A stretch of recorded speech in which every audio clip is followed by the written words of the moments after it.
You've outlined an upcoming corporate revolution. What exactly will that overthrow, or who will lead it, and for what purposes? Well, those are three questions.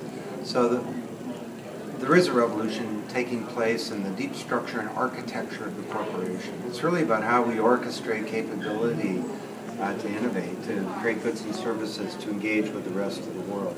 And the internet, basically, it's not about hooking up online or creating a website or eyeballs or stickiness or clicks or anything like that. It's becoming a new means of production that radically drops transaction and collaboration costs. And that means all kinds of things. It means that talent can now be outside the boundaries of companies. It means that vertically integrated corporations can unbundle into networks. It means that companies who always thought of their customers as being outside their boundaries can now bring them inside to their network. So this is a very profound change. To what purpose?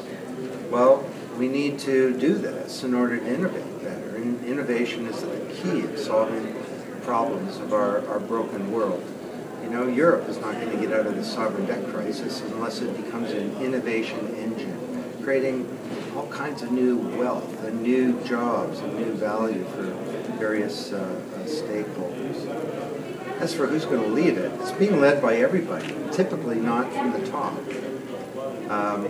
You know, head of state, rare, governor, rare, CEO, it happens, board, unlikely. Often it comes from other C-level executives or even elsewhere in an organization. We documented a story of a secretary who was the key person in the transformation of a division of one of the biggest banks in the world.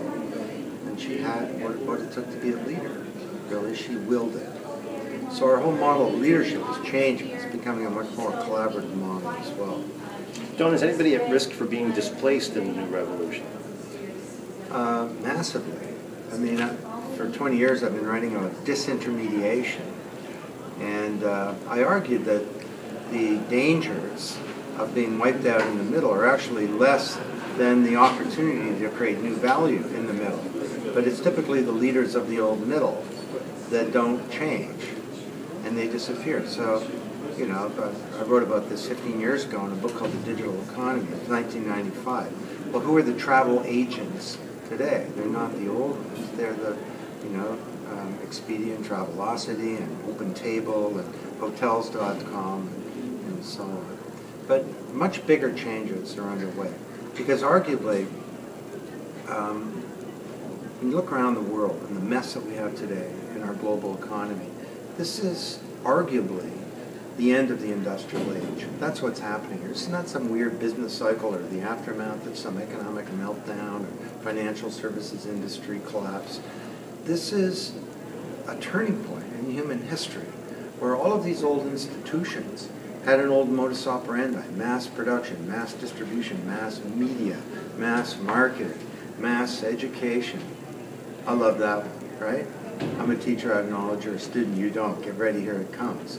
I mean, all of these are the old industrial model based on scale, standardization, scope, and pushing stuff out to passive recipients. Well, now we can turn that upside down. We can engage people in new ways. And is social media a key there? In terms Well, of social media is the key.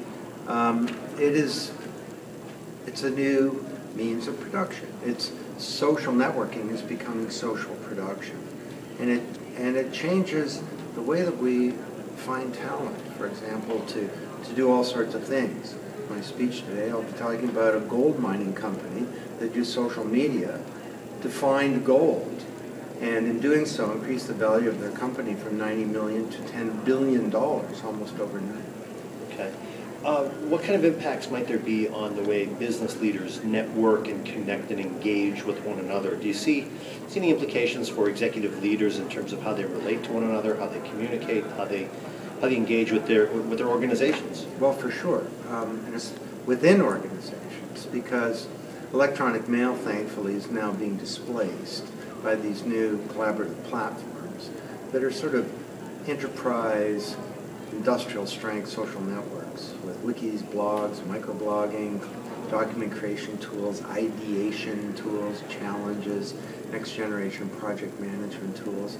And these are becoming a new operating system for the 21st century enterprise. And they change the way that peers work together across all the old organizational silos.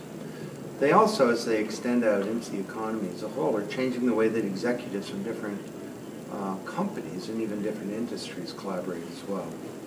Don, last question. What are the implications for change for executive leaders? How can and should they evolve in terms of looking at this new world and leading in it? Yeah. Well, I think this is a time of profound change. I think that tinkering is not going to work.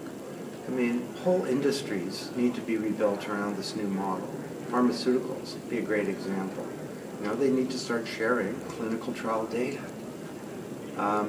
You know, all the media companies need to think differently about intellectual property. The old approach where you sue somebody that tries to infringe your IP, well, it didn't work so well for the record industry.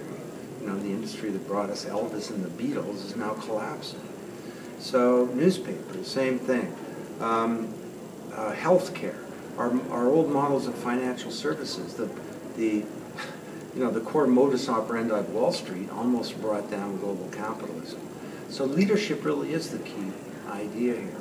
We need business executives to step up and to provide leadership for change. And it doesn't mean that they become visionaries and sell a vision down. That's the old model of leadership. Increasingly, they need to be curators of innovation and of change. They need to create the conditions whereby human capital gets unleashed in their organization and gets brought to bear on these challenges of transformation. Terrific. Don Tapscott, thank you very much. My pleasure.